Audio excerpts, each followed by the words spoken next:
Wherever you go, whatever you do, throw a little at it. Omax, Vest and Briefs.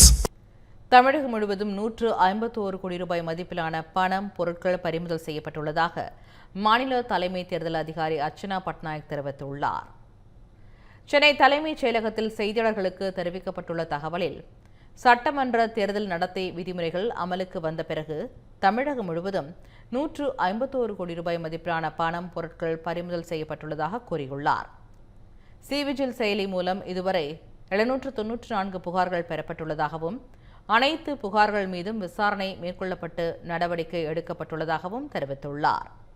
புதிதாக வாக்காளர் அடையாள அட்டைக்காக விண்ணப்பித்தவர்களில் 50% பேருக்கு வாக்காளர் அடையாள அட்டை தபால் மூலம் அனுப்பப்பட்டுள்ளதாகவும், மீதம் உள்ளவர்களுக்கு வாக்குப்பதிவுக்குள் அடையாள அட்டை வழங்கப்படும் எனவும் குறிப்பிட்டுள்ளார். மேலும் பதற்றம் நிறைந்த வாக்குச்சாவடிகளை கணக்கிடும் பணிகள் தொடர்ந்து நடைபெற்று வருவதாகவும், தேர்தலில் வாக்குப்பதிவு சதவீதத்தை அதிகரிக்க பல்வேறு விழிப்புணர்வு நிகழ்ச்சிகள் நடத்த திட்டமிட்டுள்ளதாகவும் அர்ச்சனா பட்நாயக் தெரிவித்துள்ளார்.